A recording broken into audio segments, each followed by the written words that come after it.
Welcome to Democracy Now!, democracynow.org, the War and Peace Report. I'm Amy Goodman. The Palestinian death toll has surged as Israel intensifies its bombing campaign of the Gaza Strip. Palestinians say at least 27 people have been killed and over 150 wounded since Israel launched major strikes Sunday. At least 18 civilians, including about 7 children, have died over the past day. Israel's carried out nearly 300 strikes Tuesday, with more overnight, sending thousands of Palestinians into the streets to avoid attacks on their buildings. One strike killed a leader of the group Islamic Jihad along with 2 children and 2 women who were in his home. Israel says it's responding to the latest round of Palestinian rocket fire that began after the mass Israeli raids that followed the kidnapping of 3 Israeli teens last month. Palestinian militants in Gaza have fired over 100 rockets in a 24-hour span, targeting several towns, including Jerusalem and Tel Aviv. Israel says its missile defense system intercepted rockets heading for Tel Aviv, where a state of emergency was declared. Thousands of Israelis have fled to shelters in southern towns near Gaza. 2 Israelis have been reported injured from the rockets so far. The Israeli cabinet has approved the option of calling up nearly 40,000 army reservists for a potential ground invasion of Gaza.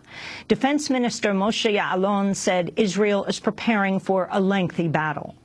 We are now in a situation in which Hamas deteriorated the security situation around the Gaza Strip by provoking and launching rockets against Israeli civilians. So by one way or another, we are going to stop Hamas, whether by charging them a heavy price or by launching any kind of offensive measures by air, by ground, or whatever, in order to stop them.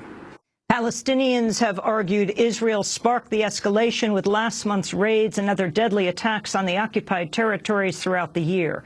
According to the website Electronic Intifada, Israel had killed 31 Palestinians before the latest violent flare-up in Gaza, bringing the year's overall toll to about 60. On Tuesday, Palestinian Authority President Mahmoud Abbas made an appeal for international protection of the Palestinian people. What is happening in the Gaza Strip, the West Bank, and East Jerusalem is not a war between 2 armies.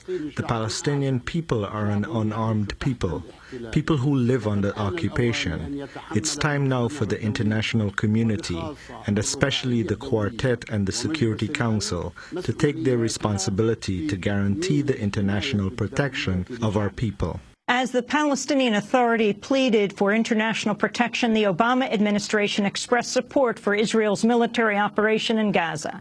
White House Press Secretary Josh Earnest spoke to reporters Tuesday.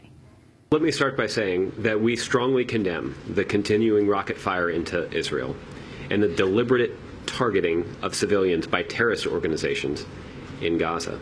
No country can accept rocket fire aimed at civilians, and we support Israel's right to defend itself against these vicious attacks. Today is the 10th anniversary of the International Court of Justice advisory ruling that said Israel's separation wall and settlements in the occupied West Bank are illegal. You can go to our website, democracynow.org, for our coverage of the crisis in Israel and the occupied territories from Tuesday's broadcast. President Obama has asked Congress for $3.7 billion to address the migrant crisis on the Mexico border.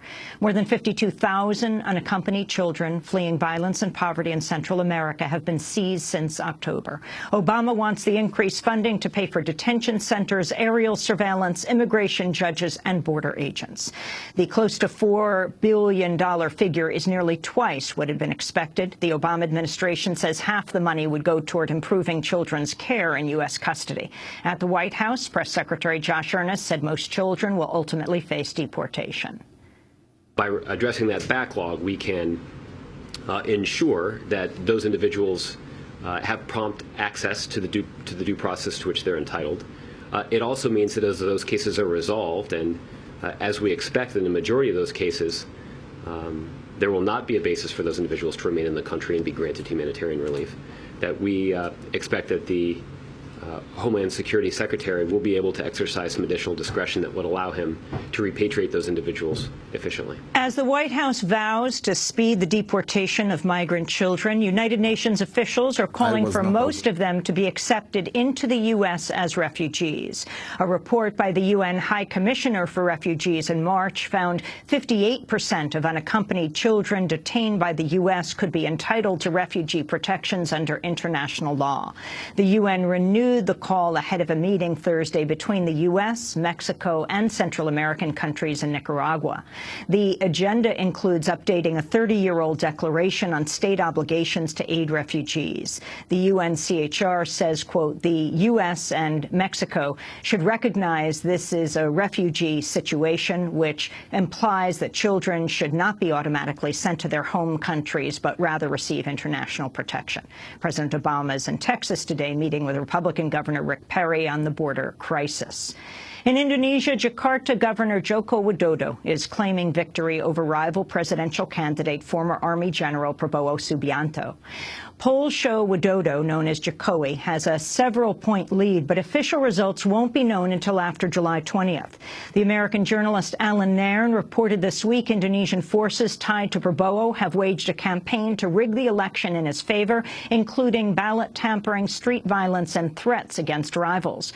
Prabowo, trained by the United States, has been accused of mass killings when he headed the Indonesian Special Forces in the 90s. He was dismissed from the army in 1998 following accusations of complicity in the abduction and torture of activists. Nairn's reporting on Prabowo became a major issue in the presidential campaign. Prabowo has filed criminal charges against him, including inciting hatred against the Indonesian military. Indonesia's presidential vote will mark its first-ever transfer of power from one elected leader to another. And newly disclosed leaks from Edward Snowden have identified 5 innocent Americans who were spied on by the NSA. The news website The Intercept reports all 5 are Muslim Americans. Nahat Awad, executive director of the Council on American Islamic Relations, or CAIR, the nation's largest Muslim civil rights group; Faisal Gil, a longtime Republican Party operative; 2 professors, Hushang Amar-Ahmadi of Rutgers University and Aga Saeed, formerly of California State University, as well as a prominent attorney, Asim Ghafoor, who's represented clients in terror-related cases. The 5 were among thousands of names in a database listing email accounts monitored between 2002 and 2008. None of the 5 have been charged with any crime. All appear to have been targeted for their Muslim backgrounds and ties to various Muslim causes or individual cases involving Muslims. In a video statement, Hadawad of CAIR expressed outrage at being spied on by his government.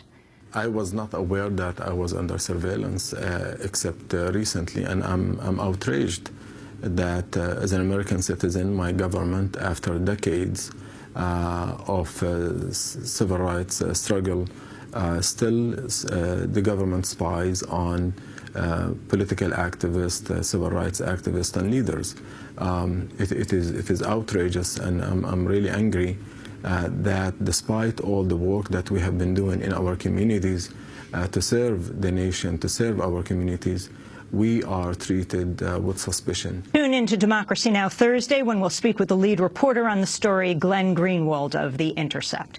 And those are some of the headlines. This is Democracy Now!